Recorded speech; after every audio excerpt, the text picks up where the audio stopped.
What's up, everybody? My name is Daniel Unmanageable, and this is Hard Knocks Talks. Tonight's live production is premiere sponsored by Prairie Sky Recovery Center in Leipzig, Saskatchewan.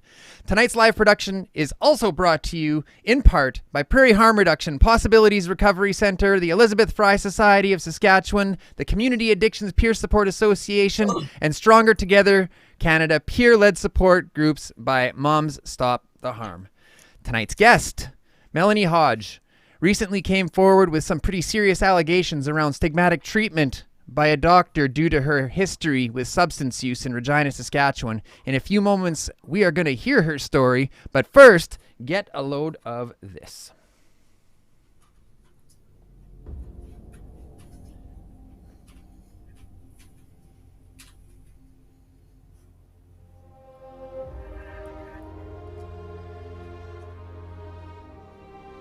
I spent 23 years living in addiction.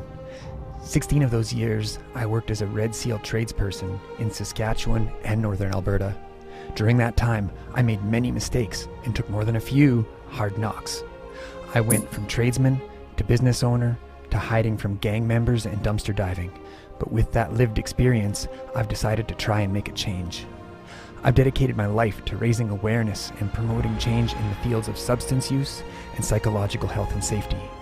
So join me and my guests as we take off the blinders around mental health in our communities and at work, and shine a light on what's working and what's not working in the fields of mental health and occupational health and safety. I'm Daniel Unmanageable, and I'll be your host, and this is Hard Knocks Talks.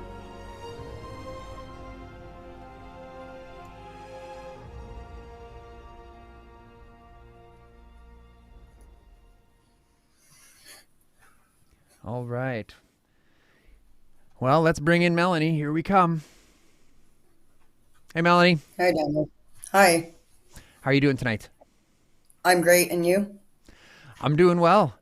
Is there anything that you'd like to say before we jump in tonight? No. No? Okay, here we go. Are you ready? hmm You're good? Yeah. All right, here we go.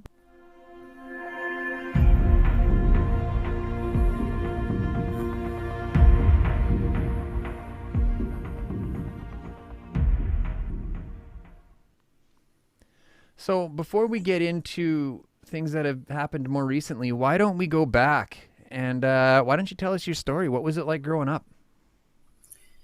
Well, I grew up in Saskatoon. I lived there my whole life. I was born at RUH and lived on Boychuk Drive. As a child, I mean, there were really good moments in my life. I mean, I took piano and I did some really good things, but I did grow up in an alcoholic family, where my mom and dad fought a lot, and it kind of carried down to me, obviously. I was in and out of the foster care system, and I was bullied in school quite a bit. I remember at an early age, going into my mom's pill cabinet and taking them to school because bad attention was better than no attention. So I actually lied to the teachers and said that I was supposed to take these at certain times. And what I was doing was trying to kill myself. Um, the foster care system, the homes that I was put into weren't good. I got abused and I ended up running to the streets at about 10 years old. I remember actually sitting in a cubby hole under the apartment stairs on McKercher Avenue. I stole food from 7-Eleven and I had like, blankets and candles and things like that. And it was my home for myself. And it was a great feeling. It was the one place that I felt safe. um, and at that time, truancy officers were around. So under 16 years, if you got caught on the streets, you had to go to school. So I remember, lots of times that the police would pick me up, and I would beg them. I would tell them what I was going through and not to take me back there, and they had no other choice. And so it was really traumatizing. The foster care system, I don't know how it is today. I just remember that I really struggled, and because of me not being their actual child and being a foster kid, I didn't get dressed properly. I went to school, my hair wasn't brushed. People called me a dog, pushed me in the lockers. I remember times where, I would actually pretend that I would tell the teacher that I needed to stay to work on homework, but I basically stayed there until like 6 p.m. and she'd say, you have to go. And I remember people waiting outside the school to beat me up. And this happened all the time. It actually carried on into high school years and it was hard. It was really hard. Yeah. So, did you make friends at school? Like, how was school? Did you get good grades? No. I pretended to be stupid because at that time, it it wasn't good to be smart. So I remember like SATB test, for example, where you fill in the dots and stuff. I actually, they caught me eventually. I would make pictures out of it. So like I'd have like smiley faces, but they didn't catch on to it for quite a few years. And when they Mm-hmm. finally figured it out, they had pulled my parents into the office and um, I went home and uh, it wasn't good. I remember it didn't matter what my marks were, whether I had an 80, 90, whatever. It was never good enough at home because it wasn't 100%. I guess the two most traumatizing experiences for me was at 5 years old. I have a brother who's 3 years younger than me and a half sister who's 3 years older than me. And she was my mother's daughter, not my father's. And there was a night that he came home drunk and he told my mom that she wasn't his kid and to send her back to her father. So I lost my best friend that day as well. My mom and dad had a friend named Chris, and I called him Uncle Chris. And there was a night that they were over drinking, and I was on his lap at 5 and curious about what the lighter was. And he had taught me how to use a lighter, but nobody taught me what fire did. And so what ended up happening is they went downstairs to the rumpus room to play a song on the piano. My dad played in a band, and I went to my brother's room. He was in the crib. He was 2, and I lit blankets on fire, and he was all happy. He was excited, but I freaked out. And so I went to put this fire out and I grabbed sheets and threw them on top. Well, you know what happened. It went up in smoke. Nothing happened to him. Nothing happened to me. The Mm-hmm. fire alarm went off. Mom and dad were really mad, and I got the beating of my life. And it, I mean, my mom and dad did more fighting together than, say, I went through. But I remember, times where, I always got told, like, go to your room, go play outside, jump off a bridge, things like that. I really struggled and I didn't get the help that I needed in school. So, and I did. I bought my friends in school. I would steal money from my mom's wallet and I would pay for candies and things. And that's how I made my friends. But we know that that isn't real friendship. So, in the end, it made it worse for me. Mm-hmm. So, how old were you the first time you got loaded? Well, okay, so I come from an alcoholic background, and mom and dad were. Uh, They were the type of people that on New Year's we were to have a drink with them. And I remember like my brother was really young and we'd catch him like drinking their empty bottles. They always had like quarter of they called it the backwash sip. And I caught him behind the bar at like a really early age drinking. So basically I hated alcohol. I hated my mom and dad drinking. But because, it would have been probably 12, 13 years old, where I learned that if I drank, that people liked me. I would be, I felt like Superwoman. I could stand up and it didn't, it became something that I needed to do to feel accepted. Mm-hmm. So, were you all in right away? Like the first time you got a taste? No. No. No, actually, I'll be honest with you. When I started, I was pretending to drink. So people would give me a cup of, beer or Ryan whiskey or whatever, and I would like, take tiny sips and then go to the bathroom and dump it out and fill it up Hmm. with water and drink it, right? So it really wasn't until Newtown Collegiate, where I got heavy into drinking. Like I quit high school, in grade 9 because of bullying and because life just sucked. And It would have been probably by the time I was 17 years old that I realized that I needed a grade 12 to do anything. And that's really where I put everything down. I quit everything on my own. I wasn't an addict at that time. I used it for partying and I didn't use it to cope at the time. So once I went to school, I got my grade 12 and I worked. I was a workaholic from 16 to 32. In the meantime, though, I was partying on weekends at the bar. I mean, it was, I was from the time where drinking was sociably acceptable. Mm-hmm. There was no such thing as zero tolerance at that time. I remember many a nights waking up in the vehicle wondering what happened, and I had the vehicle running and I'm lucky that the windows were open for purposes of carbon monoxide. And I remember starting to drive a vehicle and it being completely broken and having to lie to my father about what happened because he would have gotten really upset with me. So that's kind of how things started. But during my working years, I just thought it was normal life. I didn't realize that I was slowly going down a spiral. Yeah. So when did things really start going sideways for you? When things went sideways was in 2011. October 2011, I was in a severe rollover, and I was hospitalized. And at that point, doctors had put me on copious amounts of hydromorphine, Dilaudid. It started actually with Percocets, Mm-hmm. and my daughter's dad had broken my tailbone and we got into a huge fight. And so I started out with Percocets and they didn't work. So the doctors switched the medications. And this happened for probably 2011 straight through to 2013 before they figured out that I had a problem and cut me off cold turkey, which is where things really went downhill because I went to the streets for my medication at that point.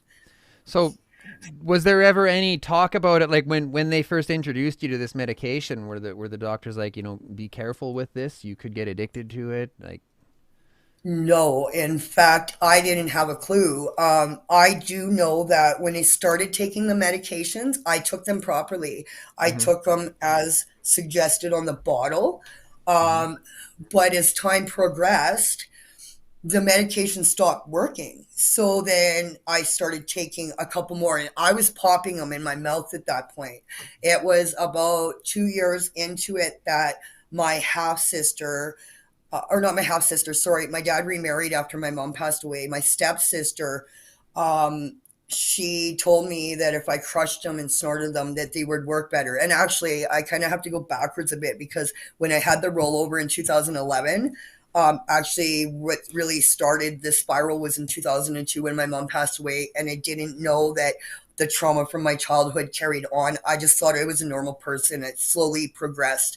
And so my drinking and partying with Coke and stuff from 2002 to 2011 was functioning addict. Mm-hmm. But 2011 is basically where things went out of control because once I got on those medications, and no, they did not tell me they were addictive, as well, when they figured out that I was an addict, like you have to remember, I had probably 3 or 4 doctors that I transferred through because when one quit, then I go to the next one. And it just kept working like that. Like they Mm-hmm. would see that I needed the medication and just give it to me that easily.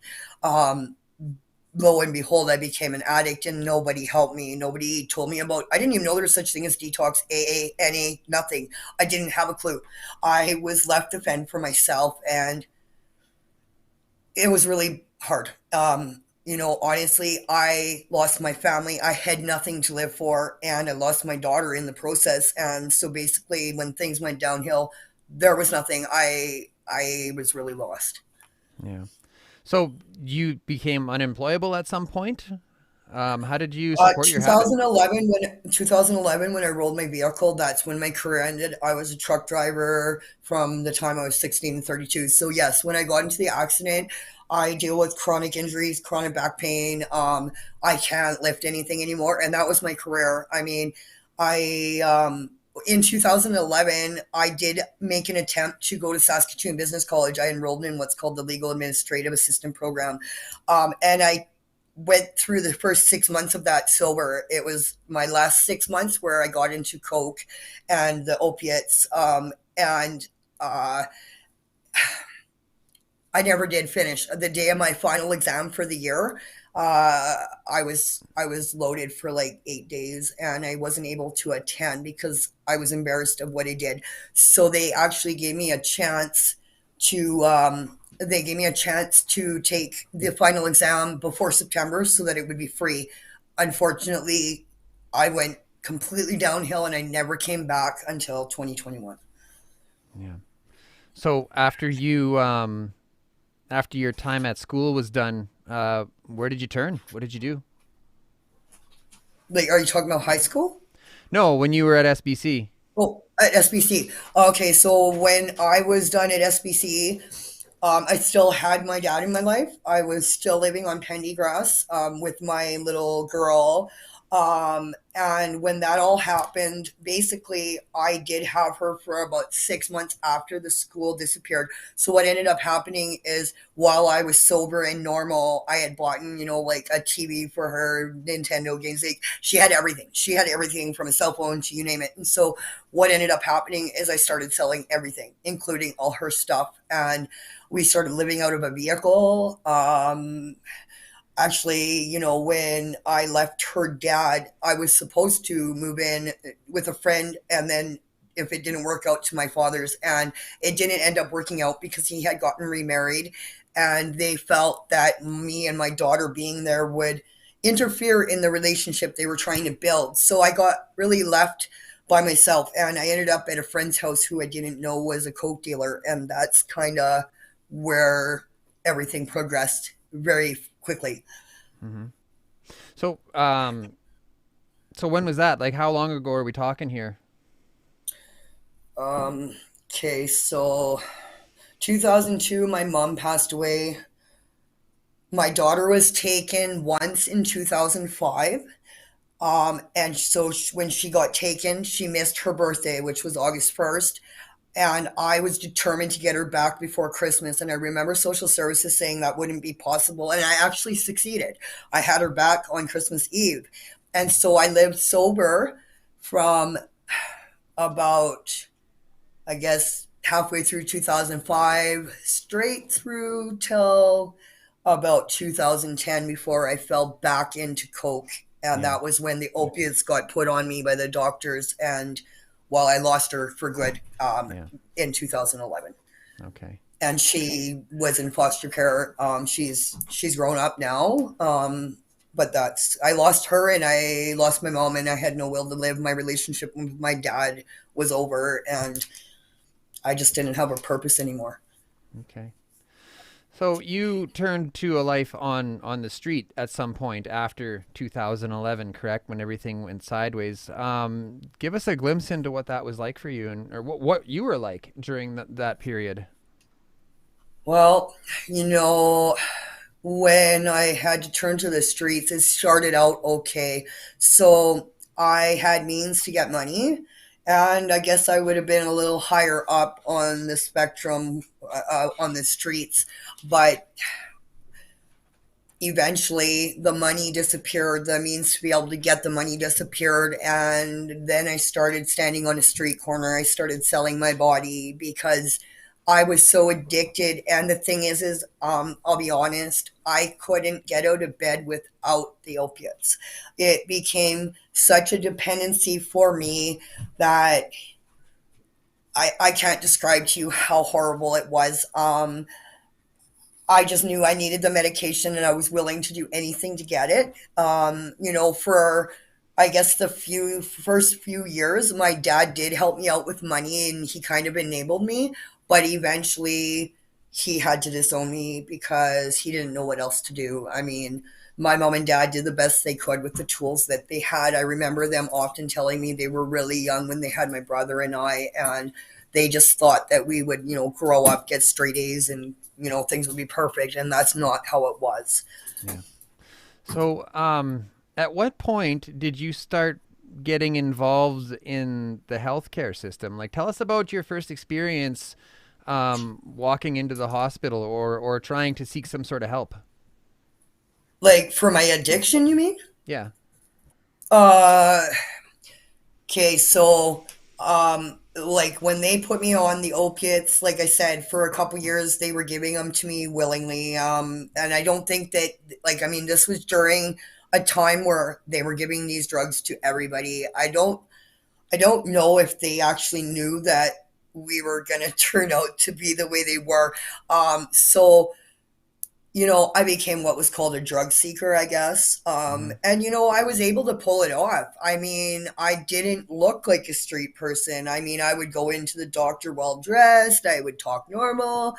And, it really progressed. Um, I didn't know I had a problem, and I always thought that, like, why would the doctors put me on this medication and just throw me to the wolves. I never understood the process, and I didn't understand what was going on with me. Mm-hmm. I didn't even know. I didn't know my parents had problems with alcohol. I didn't know any of this. I was really dumbfounded. I'll be honest with you. Yeah. Yeah. And so then off you went. And then, at some point, because you told me some stories how you would show up at the hospital and, they would just try to get rid of you. Like, tell us about that.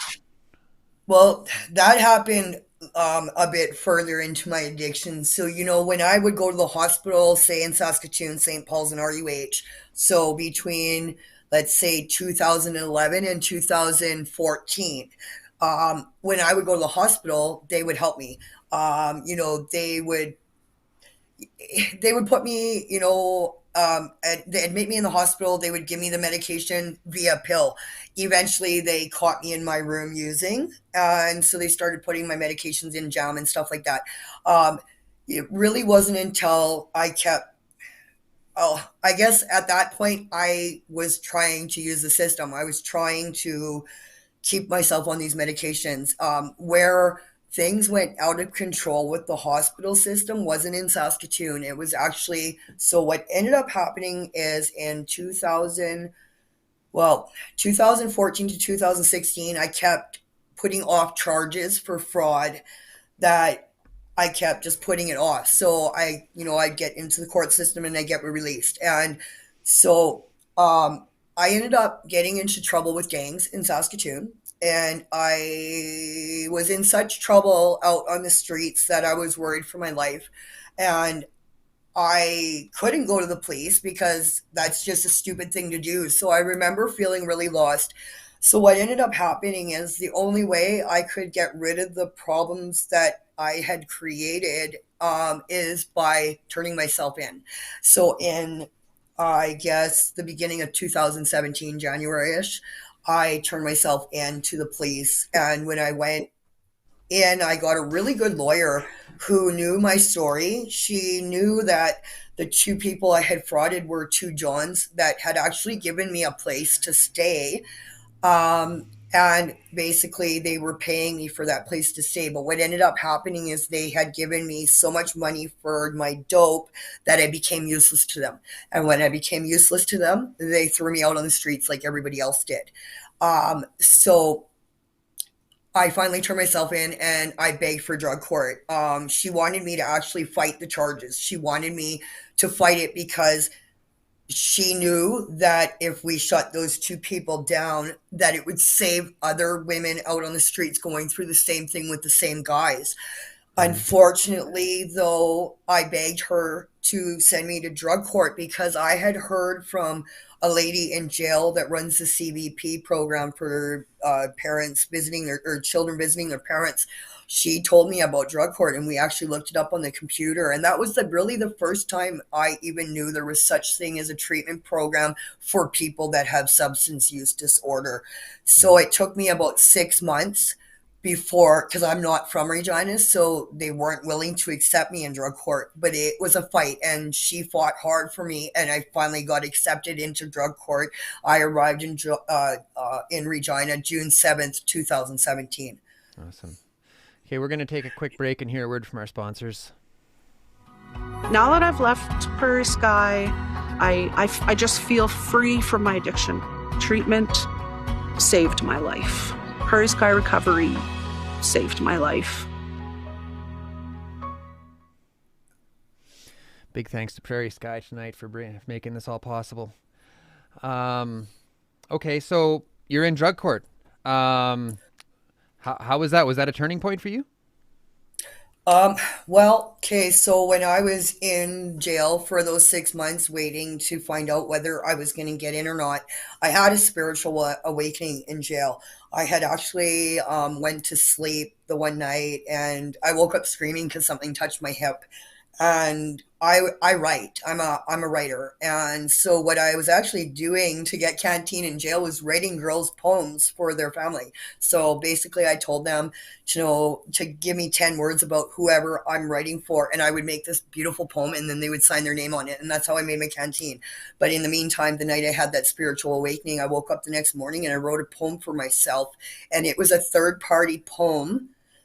Wasn't my words. It was almost as though God was talking to me. He was telling me that this is my time to make a change. It's right here and right now. And I can't remember because I really wish I would have kept that poem. But of course, so what ended up happening is I just assumed that I was done. I didn't know I was still an addict at that point. I was so determined to come to drug court. Kate's Place picked me up at court here and they brought me to Kate's Place. But unfortunately, Kate's Place is on Fifth Avenue. And me being an ex-prostitute from Saskatoon, I didn't realize I was on the stroll. So my very first day at Kate's Place, the lady gave me 2 smokes until I got money from social services. And the first thing that happened to me was somebody approached me to see if I wanted to buy side. And being from Saskatoon, I didn't even have a clue what side was. I didn't, What it side? was a different word. And yeah, it was a different word in Saskatoon. So I remember my first relapse here. And actually, why I relapsed was because drug court actually told us, if you relapse, it's okay. Just come back and be honest about it. And so as soon as they put that in my head, well, my brain went, well, it's okay to relapse. So I did. Yeah. And basically I would make 60 days because you get told to go to NA and things like that. So every time I would take my 60-day key tag, I would go out on 61 days. I would always go out. So I did that 3 times and I ended up getting kicked out of drug court on New Year's Day 2018, which is where my life literally went downhill because what ended up happening is I found myself on Albert Street on Saskatchewan Drive right in front of Rama's Donuts. It was wintertime. I had no jacket. I was in my sweater, a pair of running shoes and pants, and I was frozen solid and I knew nobody. Once I lost Kate's Place, I was completely lost. So now I'm in a city that I don't have a clue where I am. I don't know any other area other than Fifth Avenue and the drug court building itself. And I met a person who I was so cold. I asked that person if they would give me a place to stay. So I ended up going to their place. And of course, I got raped that night. And obviously, he made me pay for the place that I stayed. And that's basically where things went really downhill for me. As well, it was shortly after that I ended up getting septic arthritis in my left hip. And got put into the hospital. And I remember the doctor from emergency at General Hospital stating that I see you're an ex-opioid user. He said that I needed to go on the opioids for pain. But this is when I found out I was an addict. I didn't know that it was going to spiral me downhill. And I remember thinking back, wishing he would have never done that because it's really what turned everything around for me. Yeah. So what was the final straw for you? Like what finally pushed you to seek help for the addiction? So I came to Regina in 2017. Now I was doing it for all the wrong reasons. I was going into recovery for my daughter. I was also going into recovery to make my father proud. And I've learned the hard way that you have to do it for yourself or it's not going to work. So I wasn't doing it for the right reasons. And there was a part of me, I don't think that was done.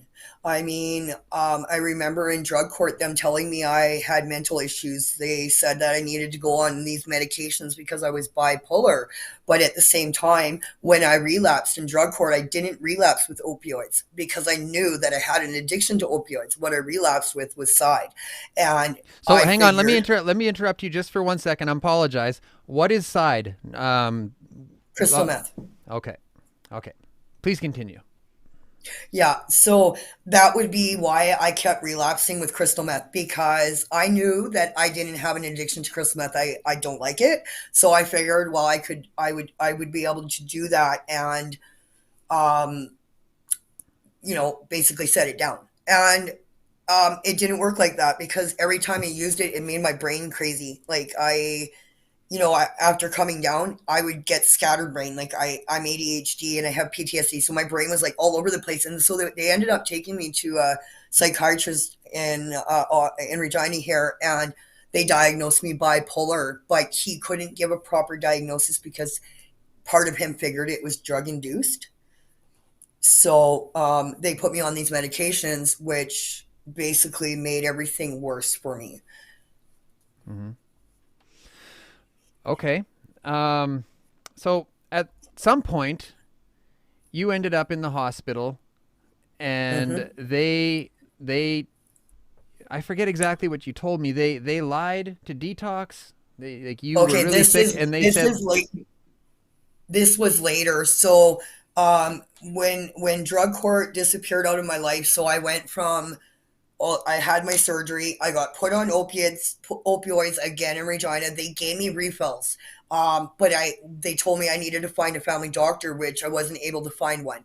So it wasn't until till uh, July 5th, 2021, where I finally had enough.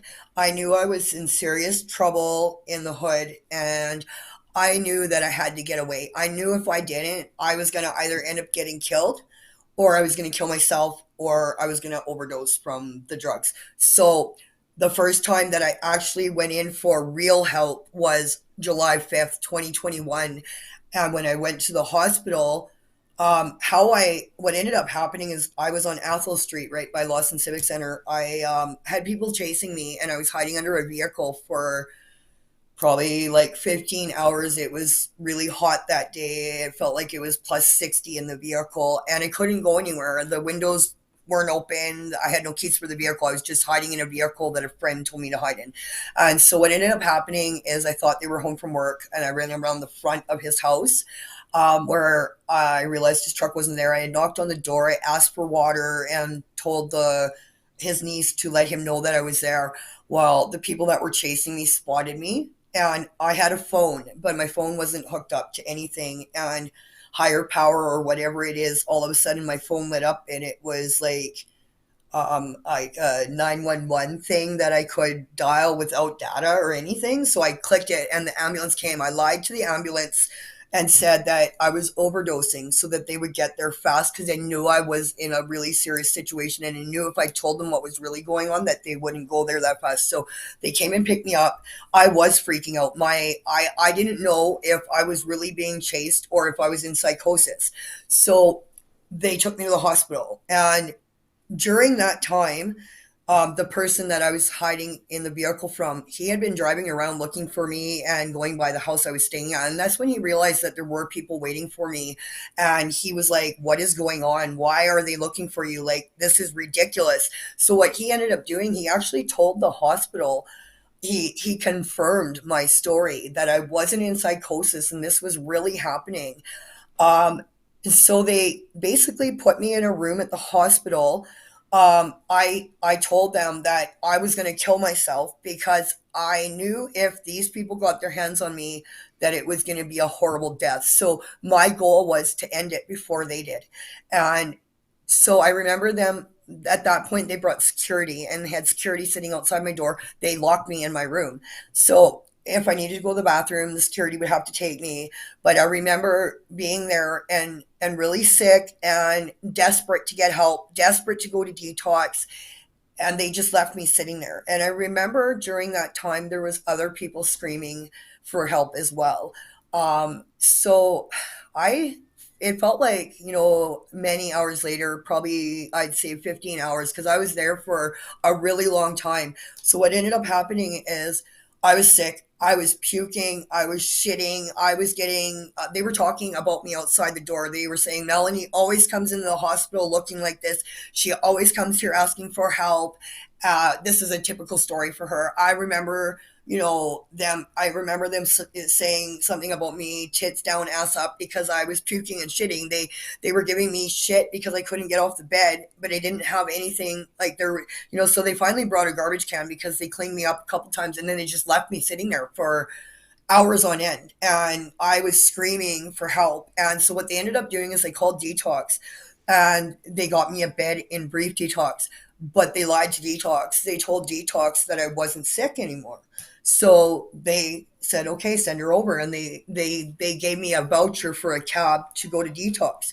So I told detox that my goal was to get into social detox, and that I needed, I wasn't safe on the streets, that I'm wanting to clean up. I'm serious this time. But when I got into brief detox, I was sick. I was still puking. I was still shitting, and I was screaming. And it was, so I remember, they told me that I would get a bed by myself upstairs, but because I was so sick, what ended up happening is the people that came in after me, they slowly started leaving, and they started going upstairs, or maybe leaving. I don't know what happened. So when 9 o'clock in the morning came, I remember the staff coming to where I was and saying, you need to leave. You need to leave and come back at 4 if you're coming back here. And I remember saying to them, leave. Like, where am I supposed to go? I said, I'm not safe. Like, only place I have to go is the same place that I just finished getting tied up at. And I was freaking out, and I was really sick. So what ended up happening is I laid on the floor, and the lady was really worried about me. Like, they didn't know what to do. They ran blood pressure tests on me, checked my temperature. Like, they knew something was wrong. So what ended up happening is they called the hospital back, and they sent me by 911 back to the hospital. They said that I needed proper care. And when I got back to the hospital, the exact same thing happened the time before, where I got left in the room. They said the exact same things outside the door. And so what they did is they brought psych down. They brought psych from psychiatry down to talk to me. They brought a social worker in to talk to me. A nurse came in to talk to me, as well as a doctor. And this is like after another 15 hours of sitting there waiting for something to happen. And so basically what they told me is that there's nothing they can do for me. They said, we can't send you to detox because they will not accept you back. And I said to them, Why not? well, can you guys, because they said that detox said I was too sick. They would not accept me back until I got better. So they thought the hospital would admit me to get me through those first few days, but they didn't. The hospital didn't want me there. They refused to have me there. You have to understand that how many times I've come in for help and went back out. Like, it was a common thing, because you got to remember, every time I went for help, what they did to help me was put me back on a PIC line with the same medications I was trying to get away from. So what ended up happening is I figured out how to use through my PIC line every time. So it was a never ending circle. Yeah. So anyways, when detox wouldn't accept me back and the hospital wasn't willing to keep me, they then at that point said, well, you're not our problem. So what they ended up doing was they called my mobile crisis. They did. And they called mobile crisis. They passed the phone to me to get a place to stay through mobile crisis. Unfortunately, Daniel, I wasn't on social services, and mobile crisis said there wasn't anything they could do for me. And I remember saying, like, what am I supposed to do? The guy was very kind sounding on the phone, but he said, I really don't know. You need to talk to the hospital and get them to help. So I remember passing the phone to them and saying, they said that they can't help me. So they hung up the phone. They all talked in their little circle. And then I waited for another couple hours for them to figure out what they were doing. Now, the nurse, or sorry, it wasn't the nurse, it was the social worker that agreed. She agreed that I needed to be admitted. She agreed that I needed help. So she said she was gonna advocate for me and work on that. Unfortunately, there was nothing she could do because the person ahead of her that would give the decision wouldn't give the decision. So what ended up happening is they brought security, two security guards right outside the door, and I remember other security in the back, because for whatever reason they knew, like, I told them I wasn't going to leave. I told them that if you kick me out, and I do know the law, they can't kick you out with no home. I told them I was unsafe, and I told them if they do that, that if I die, I mean, that's on them. As I remember telling them that. But what ended up happening is they said there's nothing that they can do. They brought security into the room, and they said either you're going to leave willingly or we're going to carry you out. So basically, at that point, I remember slamming my Coke on the table, and I said, well, fine. I said, then my death is on you guys. And I was screaming all the way out. And so, in between the two doors, like the outside door and the inside door, I was in there, and there's a bench, and I ended up having to use my cell phone. I was hooked up to the data on the hospital, and I called a person that I know and told them that they just kicked me out. They discharged me, and he was already there to drop smokes off. He was the same guy that vouched for what was happening in the hood, that it was really happening and I was in serious trouble. And he was like, why are they doing this to you? And I said, I don't know. I remember crying on the phone. I remember feeling very hopeless, Daniel, because I knew exactly where I had to go. So what he did is he picked me up, and he brought a blanket, and he let me sleep behind the seat in the inside of his truck. Now, I'm quite tall. It was a very uncomfortable night, and I'll tell you, Daniel, I was so scared. He has back windows that would open up a tiny bit. Every noise of a person walking down Athol Street, because it's a 16 block Athol, I freaked out. Every little noise, I thought somebody was going to smash the window and pull me out. I was waiting for the worst thing to happen. And I remember it would have been when he went to work at 6 in the morning. He said, here's $20. He said, I'll drop you off at the Lawson Civic Center. Go have a shower, and I'll talk to you later. And that was really, I ended up asking him for another $20 because I knew I was screwed. I was sick. I had already, been going through withdrawals for so long that I knew I was screwed. So I took the $40. I went and I bought a point, and I went back to the house that I fled. And this is where I got tied in the basement for 15 days. They wanted my bank card. I was collecting CERB at the time, and I had a lot of money in my account. So I gave them the PIN number, but that's when plastic bags and tools got brought downstairs, and I feared the worst. I knew what was about to happen. So, quick thinking, I pretended to make a call to who I said it was my uncle by Lawson Civic Center, but it's not. It was the person that had helped me at the hospital.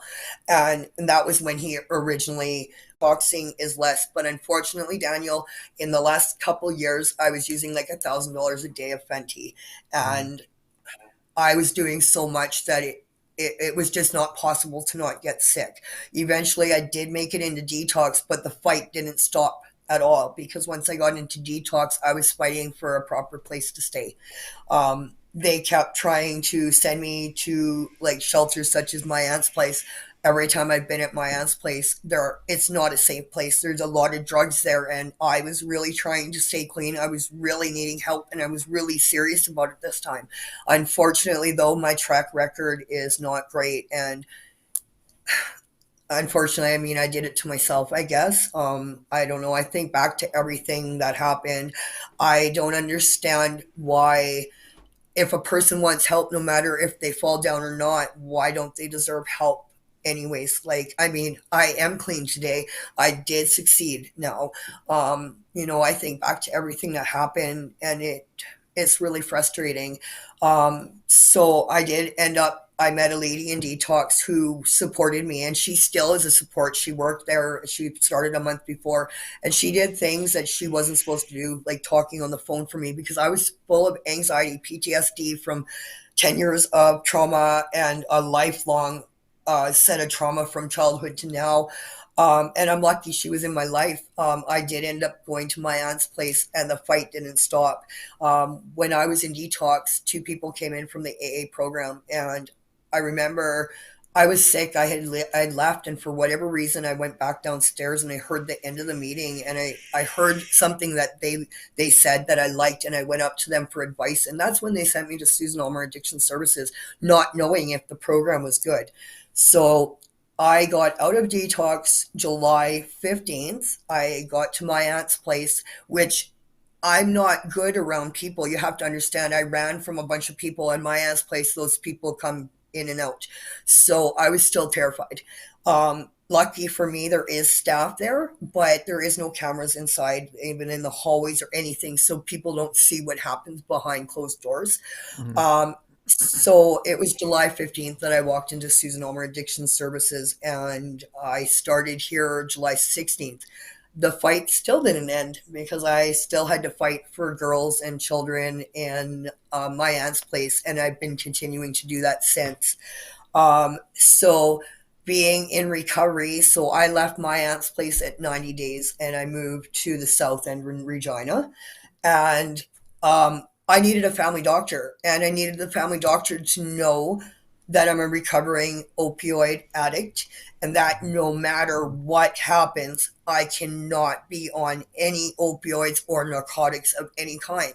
So when I moved to the South End, I saw right by Superstore, it's close to me, a healthcare clinic called Primary Parliament Healthcare. And I called them, and they said that they had a doctor that was had openings for a family patient. So I booked an appointment and I went in.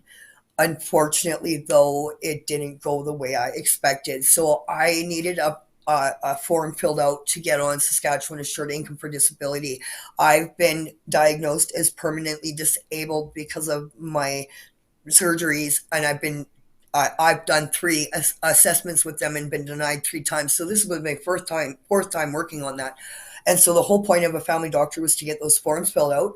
And because I'm an ex-prostitute, I had an infection that had been going on for about 6 months, and I didn't know what it was. I remember getting tested several times in the hospital system. Syphilis ran rampant, I guess, apparently in 2018. Not once had I ever been tested. However, I was tested for everything and everything else. Unfortunately, syphilis is tested by blood. So the particular day of this doctor's appointment, the very first one, I told her what I was there for. I told her I was there to get a family doctor. I told her I was there to get my said paperwork filled out. I told her about the infection that I had in my vagina, and I told her about the infection that I had on my toes because I have a foot fungal, and I knew that I caught it from the person that I was staying with prior to recovery. And so she didn't actually say that she would be my family doctor. She didn't believe me even after showing her my wrist. She didn't believe me. So what she did was she said, before I can become your family doctor, I need you to do two things. She said, you need to go next door to Life Labs and get blood work. And I was like, okay. And then she said, and then you need to go to Prairie Skies and get an x-ray on your wrist. And I remember thinking, like, why am I doing any of this? I told you of an infection somewhere else, and I told you I need a family doctor. Like, I didn't understand what I was doing, but I did what she said anyways because I needed help. So what I didn't know, though, is that the blood work was for nothing other than a drug test.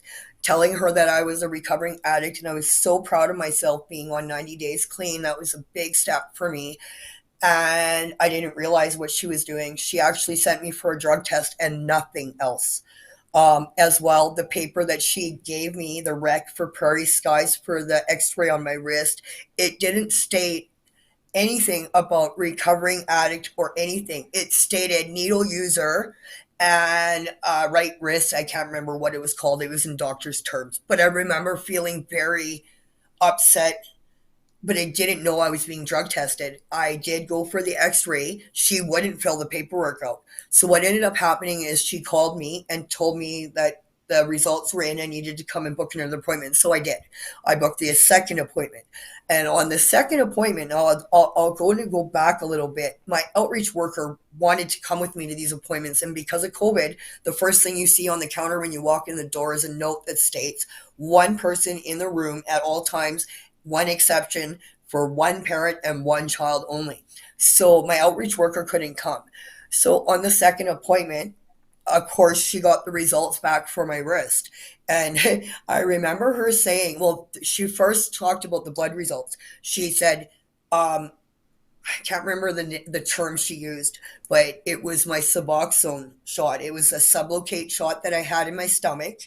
And that was when I figured out she drug tested me. But she had asked me what that was. And the stupid part, Daniel, is that the very first appointment I had, I straight out told her I was on the sublocade shot. So I didn't understand why she, as a doctor, didn't know the term of it, because I was a little shocked. I thought that doctors all knew that. Mm. So I had to explain to her what it was. And then she went into the details of my x-ray, and which is when she said, your right wrist came back, that there's something really wrong with it. And I was like, no shit, I told you that.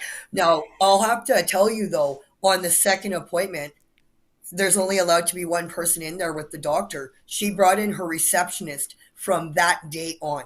So every appointment I had, personal or not, I had a receptionist sitting there watching me as if I was a life threatening person because I was a recovering addict. It was the most demeaning process ever. I was so upset. I left crying, Daniel. I sat in my truck bawling my eyes out. I called my outreach worker and told her what happened. I told her about the drug test. I told her about my wrist, and she still wouldn't accept me as a family patient at that point. She sent me a referral into McDougall, Dr. McDougall, which is a rheumatoid arthritis specialist, and she told him that he needs to fill the paperwork out. Well, I got an appointment date from a letter that came in the mail, and they stated that they are not going to fill the form out, but they made an appointment for my wrist. So I left really upset, and I still went back for another appointment. I was determined to change her opinion of me. I was determined that if I kept going in there and showing her that this is who I am, that she would lighten up. But unfortunately, that never happened. The third appointment that I had was about the foot fungal, because on the second appointment, she sent a prescription into Shoppers Drug Mart, and it was for like a nail paint foot fungal medication. I'm on social services. She knew that. It was $128 per month. I couldn't afford it. So my third appointment was going back in, which at that point, I complained about the infection again. Oops, sorry about that. I complained about the infection again. I told her that I had bacterial vaginosis several times in the past, that I wasn't sure if it was that or not. So what she said is, I'll send you the pills to Shoppers Drug Mart. She did not do a pap test. She did not do a swab, and she did not do blood for STDs. So I went and took this bottle of medication. It was called metronidazole. I might have the wrong pronunciation of it, but that's what it was called. And I have taken it in the past for a BV infection, which is basically a glorified yeast infection. So when I took the bottle of pills over 7 days, it was basically a temporary fix to the infection. It did help the infection a little bit for approximately 1 week before things got really bad.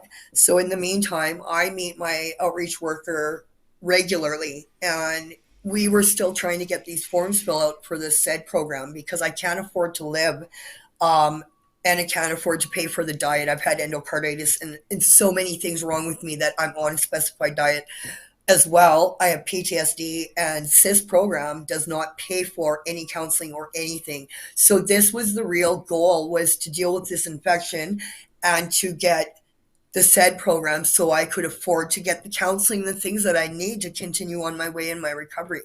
Of course, my outreach worker, she's a little bit more higher up there and knows rights for human beings. She works with people like me all the time, and she was very disgusted with what this doctor did. So she ended up calling somebody from infectious disease, who, by the way, has been a part of my addiction from Saskatoon at St. Paul's Hospital, and as well in Regina at General Hospital. Ironically, he's been a part of my life for a long time, and he's an amazing doctor. He's actually half the reason why I ever got treated properly, if I did. My surgery on my wrist, I remember him, he gave me 2 weeks of the opioid medications. This is kind of the start of everything, and he couldn't figure out why I got discharged. He knew I needed surgery, and I had actually gotten sent away, so I ended up going back. Anyways, so during this process in recovery, we called him, and because he knows my history. He would be able to fill out that said paperwork. And actually, a couple years ago, he was going to do it, but I was so hardened to my addiction that I kind of gave up on the process. So I thought maybe he would let me book an appointment to get these paperwork filled out because he knows me. Unfortunately, with infectious disease, unless you've been there over 2 years, which I hadn't, the last time I dealt with them was a couple years ago, there's nothing he can do. But he knows me and he did help me. I explained to him what happened with the doctor at Primary and Parliament Healthcare. I explained to him that I was in recovery. He was really happy for me. He was extremely happy, and he said sorry for what had happened with that doctor. So what he did, he hooked me up with his team of specialists over at Four Directions, where I met my new family doctor. She's not a doctor, she's a nurse practitioner, but she's absolutely amazing. So from 90 days straight up to today, which I'm 7 months now, we've been working on all these untreated health issues. And the infection that I had was not bacterial vaginosis. It ended up being something called syphilis. Um, I've had it for so long now that it is affecting my eyes. So what ended up happening is, normally if a person gets syphilis, you get two needles. They have to bring in two people because they put the needle in your bum at the exact same time because it's so painful that you couldn't handle it one after another. So it was another degrading thing for me, because here I am sitting there with my ass crack showing, waiting for these needles and not understanding why this is happening. The severity of the situation, Daniel, is the fact that I hadn't been tested for it. So this doctor wasn't the only one that did this. There was many other people, including the nurse at Detox, that didn't do pap tests or swabs or blood. So it was always pee. And so my doctor said, we do not know how long you've had it. So in the meantime, before this appointment, I had already knew something was wrong with my eyes. This was before I even got this doctor. I ended up booking it. So my eyesight means the world to me. I was a truck driver. I have perfect vision. And what ended up happening is, one night I had actually covered my right eye at home, and I realized, oh my God, my entire left eye, it's black. I can't see nothing. It's just blurry. So I right away booked an appointment at FYI on Gordon Road. And they got me in right away. And the lady was really nice. They did the testing. They knew something was wrong with my eyes, and it had nothing to do with reading. It was just the left eye. So what she did is she sent me to a specialist at Pasco Hospital. By the time the Pasco Hospital appointment came, my eyesight had gotten a little bit better. And so he thought, like I was very honest with him about using crystal meth and stuff in the past. And I do remember in the hood using crystal meth and always going blind. Actually, people would always laugh because they would know I was high, because if you saw me with reading glasses, I was screwed up. So I had just assumed that it was just crystal meth me losing my eyesight. I didn't realize that there was something wrong. Syphilis, unfortunately, doesn't have symptoms. Over time, obviously, there's symptoms, but like, it's not noticeable. You can actually go without knowing you have it. So you would think that these doctors would be pro diligent. I'm a street worker. I use needles. They were always checking for Hep C, because I did have Hep C in the past. I've gotten cured from that. And they were checking obviously for HIV, and those kept coming back negative. But with the syphilis running rampant, I just don't understand why that never got checked. So this new doctor that I have, she's been working. I've had to see her every 2 weeks since I started seeing her. She's been a part of my life for the past almost 3 months. And, it's been really hell, because I've ended up finding out that I'm at the ASCA stage of cervical cancer. I also found out about the syphilis. So what ended up happening, I wasn't like normal people that just got two needles on one day. I actually had to go for 6 needles for 3 Mondays in a row. So I went 2 needles per Monday for 3 weeks. From what I've been told, she showed me a diagram of it. It's basically 1 million parts of penicillin that go into at each time. It's a really extreme amount of medication. So, ironically, what ended up happening after these 3 sets of needles, I did end up contracting what's called the bacterial vaginosis infection, which she's now treated with metronidazole because that's what it turned into. Things like I've had chlamydia turn into BV and syphilis now turn into BV. So I was treated properly. This doctor did her job. She did it right. She cares a lot about me. And so she realized, she looked into my file and she saw the things that I hadn't been tested for. She knew syphilis, like it was the first thing I saw when I walked into their clinic. Syphilis went rampant, get tested. So it was the first thing she did. And of course, I didn't know she was testing me for these things. She did tell me that she was like, I remember the blood work paper was 1,000,000 miles long. She had to check for everything. I hadn't gotten proper care in years. And this is where she had to, well, the day that I found out, I thought it was going to be HIV and I was scared. So I told her to tell me on the phone. I didn't want to come in. I wanted to know right now what was going on. And that was when she told me about the syphilis. So when we went into the doctor, like I tried like saying like, can we just do the 2 needles? And she said no, because what happens is syphilis is very serious. She said it goes to your brain. If it's untreated and it's in you for so long, it can go to your brain. She had asked me if my hair was falling out. No, I just assumed my hair, like I know that we as humans lose like 100 hairs a day. I thought this was normal hair loss. I realize now after the needles that my hair is back to normal. I had been losing so much hair that I had bald spots on the front part, which is why I wear a headband now. And my hair is slowly starting to come back, but you have to understand this was very fresh. So the doctor that, I mean, this happened over a course of like since 2018. So, I mean, had it been tested properly, things would be okay. Unfortunately, I wasn't. And because I am who I am is why I didn't get the proper care that I needed, because I was a bother. I was a burden to them. I was kind of a waste of breath, waste of space kind of thing. You know, they knew that, well, they thought they knew that I was just going to go back and do the exact same thing. So why even try with her, right? You know, she's a waste of time. And I mean, I already had lost my family. I'd already lost everything in my life. And now, I mean, now my health is screwed between, the septic arthritis that I had in my wrist, the septic arthritis in my SI joint, the endocarditis that I had twice. I actually died at St. Paul's Hospital the second time I was on a breathing tube in ICU for 7.5 days. Ironically, they called my father to come pull the plug and he wouldn't, which is why I'm alive, because 7.5 days later I woke up and I remember that, it's palliative I was in. I remember them telling me that you'll be the first person that's ever ate a tray in palliative. I remember waking up to ladies in yellow gowns. I thought I was dead. I screamed at them and she said, I'm sorry, but you're a miracle. That's why they were watching me. They couldn't believe.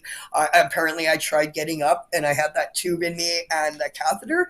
And they had to actually like stop me. I was determined to get out of that bed, and I didn't realize I had died. I didn't realize the severity of the situation. So, really throughout the years of addiction, there are some good doctors and there are some not so good doctors. I had nurses that were really great and I had some that hated my guts. And it's the things that they say about us that really affect a person. Like it doesn't matter. At any time I come into the hospital and try and clean up, they say these things. They say these things outside the door. I have excellent hearing. The more things that you hear, you just give up. You just say, fuck it, right? Because there's just no point. And, I just felt hopeless. I remember knowing that if I went missing, that nobody would look for me. And that was really the big thing, because if I went missing, there wouldn't have been anybody that cared. And there probably still wouldn't be, except for I have my fellowship family here now. I have more family now than I've ever had in my life. Yeah. Got a comment here. Arla's saying, thank you for sharing your incredible story. You are a miracle. Well, my friend, thank you so much for that. Let's go into the viewer's voice. We've got a couple of comments here, and then we'll see what happens.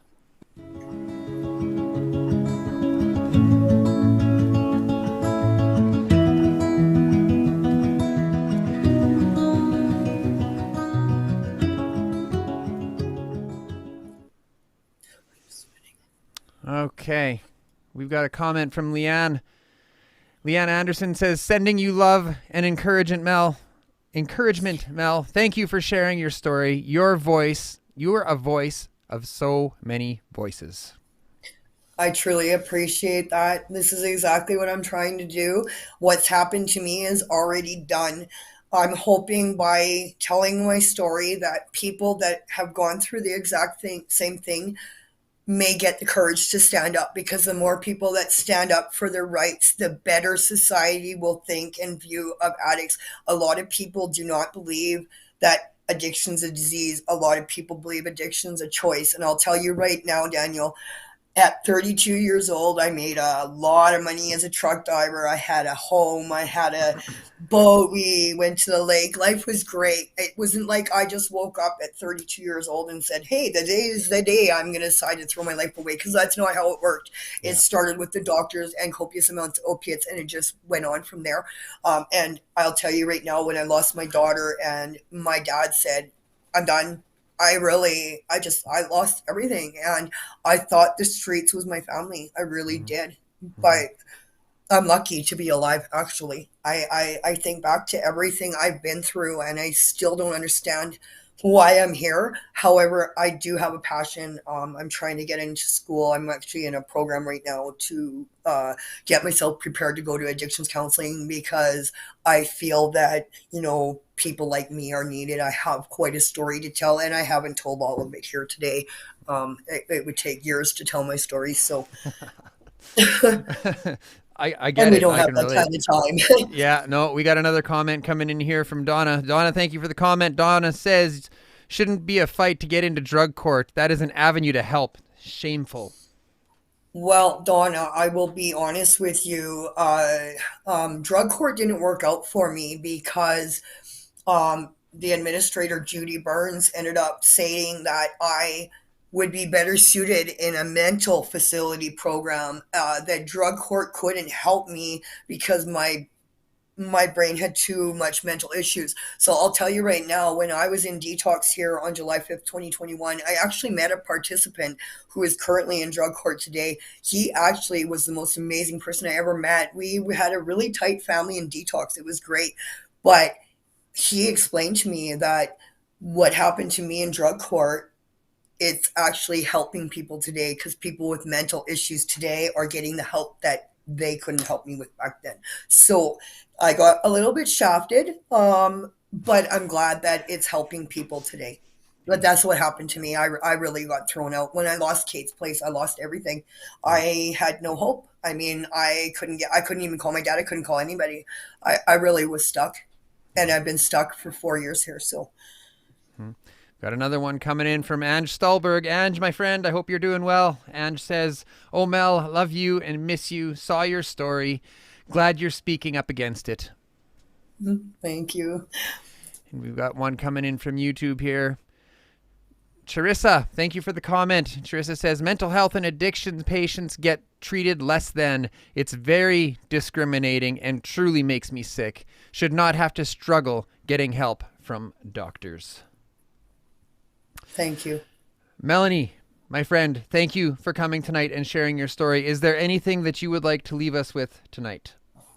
Sure, I would. I would like to say that Susan Almer Addiction Services in Regina has literally saved my life. I started here July 15th or July 16th, 2021, and I graduated the program October 12th, 2021. It was on October 1st that I got a recovery kitty for myself named Annabelle, and she's helped me through a lot of hard times. But this program that I'm in, I don't know what it is about this building here. The love that comes in this building, the people that are here, the success rate that I see walking out these doors is phenomenal. I've seen more success rate come out of this place than I've ever seen come out of a program like drug court or anything. The people here are real. The counselors here have all been through what we've been through. It's a very loving community here. It's full of amazing people and people that society would never expect to succeed. We've proved them wrong. Today, I am 7 months clean. I've worked really hard to get to where I am. Thank you, Daniel. I've worked really hard to get to where I am. And I'm working very hard for people today because I want people to get help that I wasn't able to get.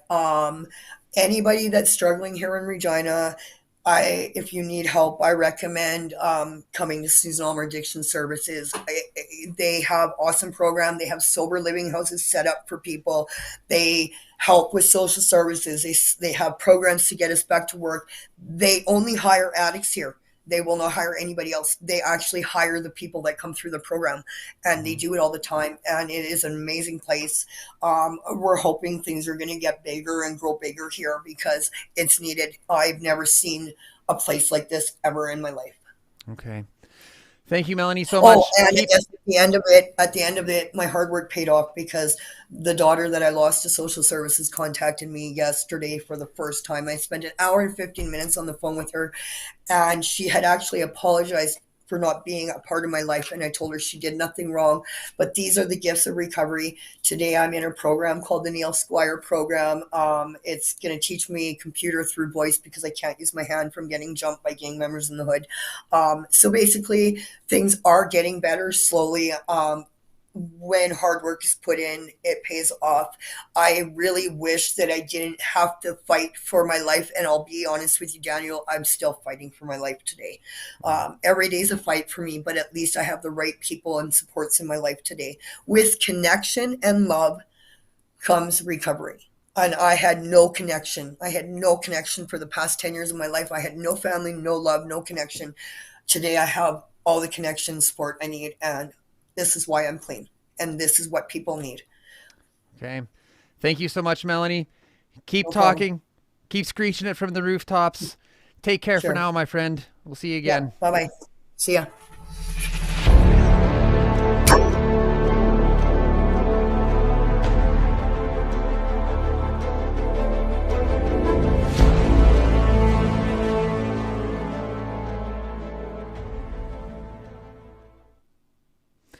There is power in numbers. If you would like to contribute to ending the stigma around emotional pain, please subscribe to our YouTube channel. Follow us on Twitch, Facebook, and Instagram. Like and comment your thoughts on our posts.